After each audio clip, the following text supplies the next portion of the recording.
Richa Chadha, lovely to see you. Looking resplendent as always. How are you doing?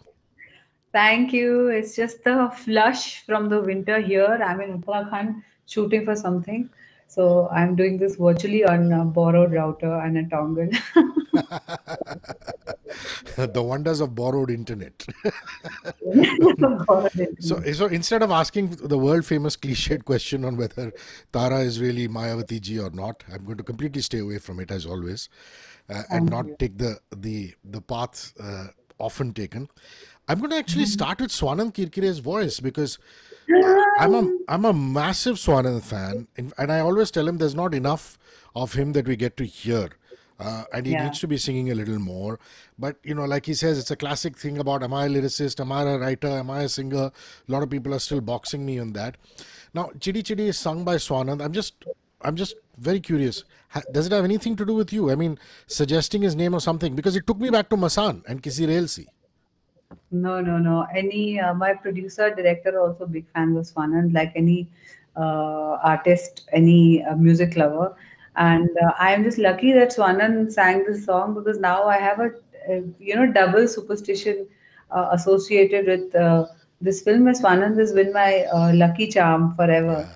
So I'm very happy और इतना प्यारा गाना है वो चिड़ी चिड़ी तो उड़ी उड़ी we play that game चिड़िया ओढ़ तोता ओढ़ मैना ओढ़ गधा ओढ़ नहीं and it reminded me somewhere of that like she's taken off and she's flown off and the lyrics are wonderful or a new guy called Dushyant has written them so I'm Yeah. really hoping that more people get to hear the song. I know that the song is very, very cute, I think. The No, lyrics it are is, and very yeah, the lyrics and the music composer are not people I recognize. So because I was trying to do a background ref check, and I'm like, who are these people? And but it's crazy. It's been so many years since Masan, but I create all these playlists where I'll put some English tracks, I'll put some rock and roll, I'll put some hip hop, and I'll put some Hindi film music. Kisi Railsi still manages to come on every playlist. I haven't been able to get it out. It's such a sticky a song. So yeah, You're Chidi Chidi is such a nice. music lover. I remember that we had Swanand in your studio singing that alap. Wow, So you किसी remember I remember elephant's that. memory, yaar. चलो अच्छा है सिर्फ memory है body में. Memory and wisdom. Memory. So I see that you've learned to drive the bike. There's no point learning it. You should practice it. Are you motivated to Yes. buy one? Buy one of those old school bullet kinds. I don't know about the Bullet, but since I rode the ESD, I've kind of fallen in love with its design and style. I would love to buy either a Bullet or the new Java. Yeah, Have you seen the new Java bike? I love That's it. stunning. I just love it. And by the way, I want to tell you that of course I've learned it and I've practiced it, but I have two advantages that I doubt that other people do. One is that Saurabh Shukla is an extremely naughty co-star. Okay, because he decided that since Tara is a tomboy, मैं दोनों पाँव एक तरफ करके ऐसे ही बैठूंगा. And for me to balance his weight on those on that bike which is already the bike is much older than me. It was a 1981 model which was in working condition. They bought it for the film but it's थोड़ी सी पुरानी, so if it goes over the speed breaker अपने आप neutral लग जाता था उसका. So it was kind of cute, that bike. It needed that heavy kickstart. And the second advantage I think I have over others is that I have practiced on the kacha rastas of rural UP. So now Ah, I feel very confident that I can go anywhere. I just need some more practice in traffic, which I hope I'll get when I'm back to Bombay. yeah. And the Java is a good bet. Can't go wrong with good old school Parsi brands, you Yes, see. yes. Listen, Subhash Kapoor, your director, I see his other films. I see the Jolly LLB series. I see Phasgare Obama. Even Guddu Rangila, which was the most recent one, which had Arshad and Saad. They all had elements of comedy in it. I'm just curious. I mean, this is largely a political drama, but can we see some of that humor in his writing and direction in this one? There is some, I mean, more than there. See, there's humor in his other stuff, like Jolly and all. Yeah, It has what we call vyang in Hindi, satire. a lot of influences of amazing Hindi writers like Harishankar Parsai. In this film, I think if you find humor, it's going to be like situational and kind of dark in some places. Like there is a scene where Tara has in fact become the chief minister after beating all her opponents and somehow becoming the public's favorite in a very short span of time because she's so unusual and she disrupts. She's a disruptor. So there's one scene in which one of her previous opponents, somebody who almost tried to get her killed, uh, comes into her office and asks for a meeting, and she just she's just staring at him through the duration of that meeting, and in the end, she's like, maybe I should, maybe I should shave your head off. So I mean, those are the elements that That's drew me funny. to this character. Yeah, it is funny because this guy will go into this meeting looking all handsome and beautiful. And when I mean handsome, I mean Akshay Oberoi kind of handsome, no pretty Biba Munda kind of cute face. And he's walking out of a building without any hair on his head. So I think those very Tara to me is no less than someone like Sardar Khan, who's famous in that belt for having some kind of like guts or gumption or bravado. So yeah, she's for me that kind of a character. I So remember there you is had a lots of elements of dark humor in this. yeah, I would have thought so, because I look at his work and I say, how is he going to bring humor into this particular film? Now you've answered it. So I remember you had an airport look Dr. Ambedkar T-shirt a while ago. Correct me if I'm wrong. So you've obviously admired the great man much before signing Madam Chief Minister, or did it happen during the course of it? See, when we are in school, we are taught a very limited view of Ambedkar, I feel. Civics. Yeah. Yeah, we are taught civics, we are taught history, father of the Indian Constitution, and blah, blah, blah. And in our heads, the role is limited to that, right? During the course of this film, as a part of my reading list, Subhash Kapoor also, by the way, is quite an exacting director. He's a very tough taskmaster, very hard to please, and is the only director who bears the dubious distinction of giving me so many books to read, three or four big political biographies, two books on caste, and I really, I mean, I'm not to say I'm a caste scholar now all of a sudden, but I really understood uh, what it means today if somebody says Jai Bhim. And my airport look was not accidental. That was around the same time I was going to be shooting in Lucknow for something. And the Hathras case had just happened. And of course, everyone was tweeting about it, being vocal about it. But at that time, a question mark was being raised about the role of caste in that gang rape and in that cover up. So this was my way of expressing solidarity because I knew once I go to the airport, I will end up doing something where I'll get clicked and people will say, airport look. I've said this is the best airport look. To respect the Indian Constitution in these times is the best thing to do. So that's why I wore that T-shirt in solidarity. So many books that must have taken you back to St. Stephen's College as a student. Yeah, What did you lots study? of Political books. science or history? What did you study? I studied history honors. Yeah. Yeah. So when you say you've learned more about the caste system, like you said, you know what Jai Bhim means. Anything else that you've learned? I mean, for you and me, for people who are not exposed to that, uh, it's difficult to actually comprehend it on a first person basis. But what else have you learned that has sensitized you? I've actually learned to look at the world very differently. I look at a lot of the language we use as Indians in our daily parlance very differently. For instance, a lot of words that are common, like derogatory terms in Punjabi, which I didn't know meant anything. Some of them are casteist slurs. I had no idea. When I started researching, I learned that perhaps I can't say this. Just the simple thought process behind somebody saying, तेरा बाप कौन है तू जानता नहीं मेरा बाप कौन है तेरी औकात क्या है these things I find are rooted in caste. Now that when you start looking at everything, you start looking at everything, like how social structures are organized, everything from birth to cremation to who you can marry, who you eat with, just it takes you back to childhood ki acha ha I went to some auntie's house and she had a different steel tumbler for the house help, and at that time we used to think, oh, she, in my naivete I thought, oh, she has a steel tumbler because this lady who's washing the dishes, her hands will be full of soap, and if she holds the glass it'll fall down. But now you go back and you understand that there's a lot of unlearning still left to be done. There's a lot of discrimination that we see happens on a daily basis. And this is something that we must question as sane individuals, as forward thinking people.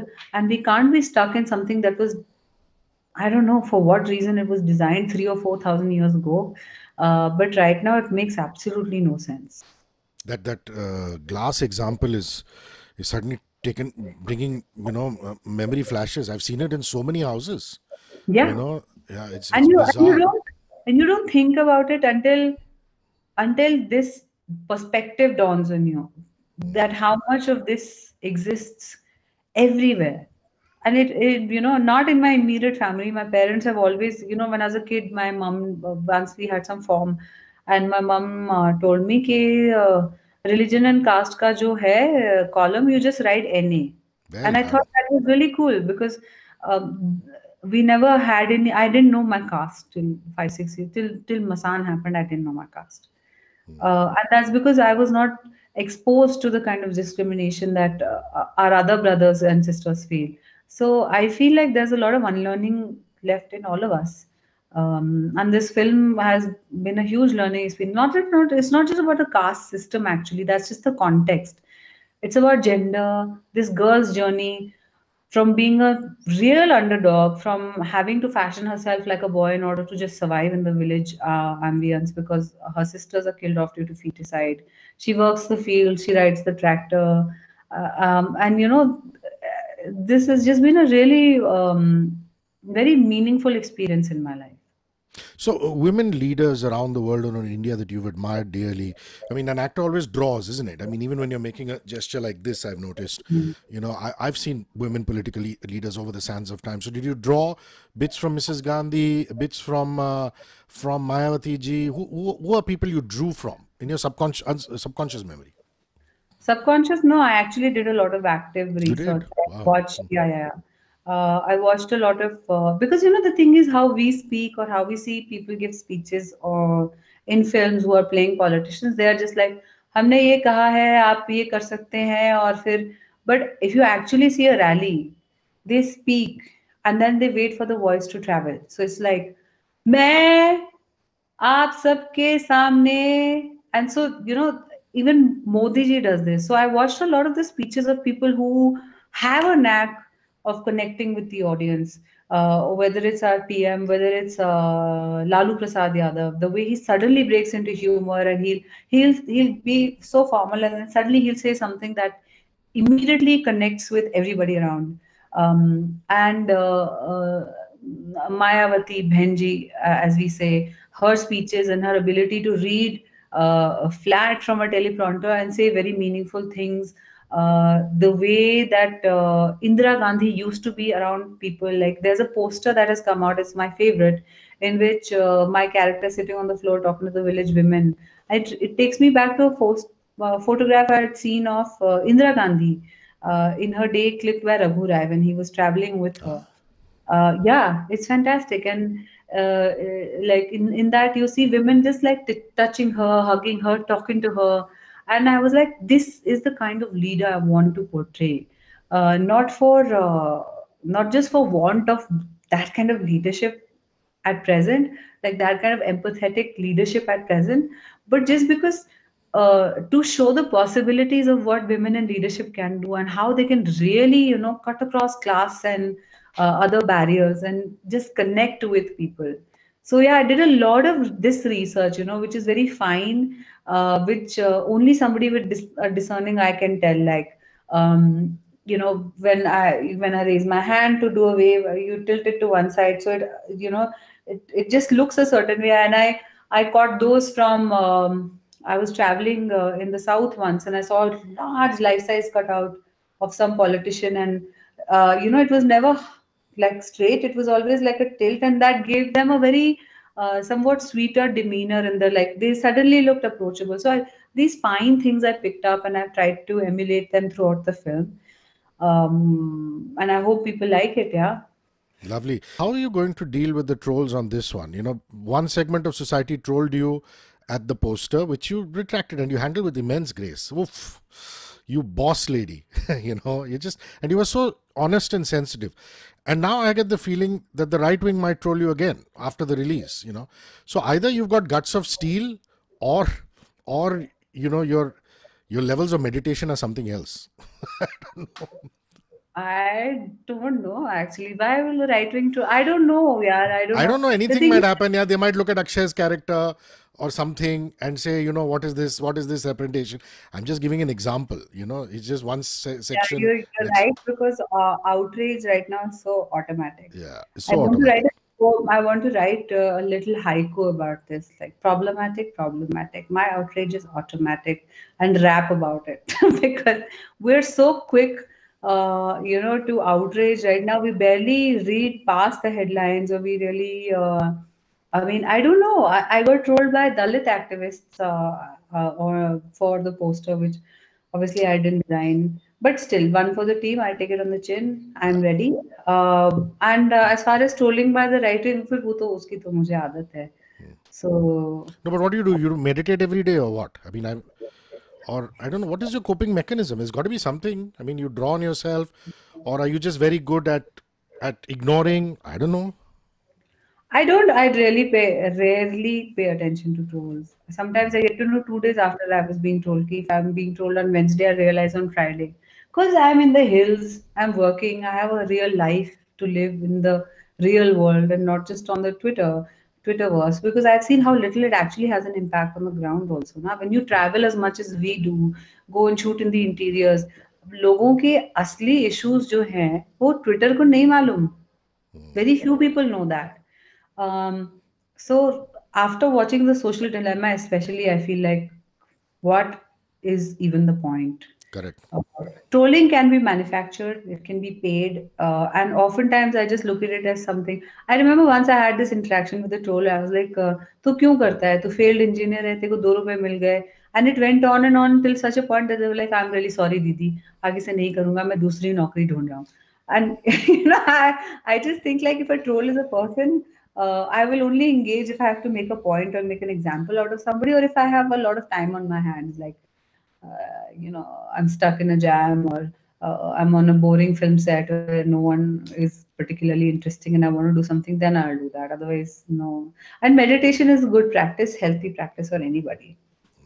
So, you know, I spoke to Ali before you guys were leaving for Egypt. He was so excited. Going to the Egypt Film Festival, this, that. How did that turn out? Must have been beautiful, no? It was beautiful. And you know what the most beautiful part of it was? It was during the pandemic. There were lots of films from the Arab world, lots from France, some from Chile, Argentina, everywhere. But what was most beautiful to me was when we would walk around, when we would talk, people would stop us and say, India, Salman Khan, Shah Rukh Khan, Amitabh Bachchan, Hema Malini, Deepika Padukone, oh Mehbooba, and they would just start, and I just felt like earlier when I would travel and as a non-actor, I wouldn't feel this sense of loyalty, and then you really look at the role of art in the world and how we are recognized the world over. This is a great soft power I think we have as a film industry, and we must use it responsibly. We must use it to connect people and not just to create projects, not just for box office, but this is a lasting thing. It's a memorable lasting thing. So yeah, I mean, I became aware that day of, and it was beautiful. Egypt was beautiful there. I think Egyptian Arabs are the Punjabis of the Arab world, I think, because they really, you're laughing. They really just at 12 o'clock, somebody will be like, oh, let's get pizza. Then a whole bunch of strangers will come together and get pizza and eat it. And they were so mindful. They were like, oh, she's vegetarian, she's vegan, we'll do this, we'll do this. And it was beautiful. I made some amazing friends. Yeah, and it's so secular, you know. They have the Coptic Christians, They have the Muslims, and they just live together in such beautiful harmony. I hope you were able to get out of Cairo and go to the Great Library in Alexandria or Sharm el Sheikh, or was it just Cairo for you No, guys? we were actually in a resort town, tourist town called Guna, where the festival was actually happening, and we managed to go to Cairo because of a flight cancellation due to Corona. So we had like a 12-hour layover, so we could, catch the pyramids. Otherwise, it wasn't on the itinerary because we weren't supposed to travel this much during the pandemic. But whatever, it's Ali and me. We are both adventurous and up for things, so we went and did it. My last question is, what is Richa Chadda's note to herself for 2021? Do you have a diary, or just say it to yourself? What is 2021? I mean, 2020, my God, we could just go on talking about it, but the year, I mean, you've started filming, you have a release, more to come. So, what's your note to yourself? My note to myself is to remember every day that we are only here on the planet for a very little time. And we must have a good time. And in the time that we have together, we must tell stories of kindness and empathy and connect with one another. Because if 2020 has taught us anything, it's that we human beings are deeply disconnected from nature and from each other. Their social media and technology has a vast role to play in it. What was meant to help us has actually ended up bifurcating us in such a strong way that so many countries unbelievably are on the brink of civil war.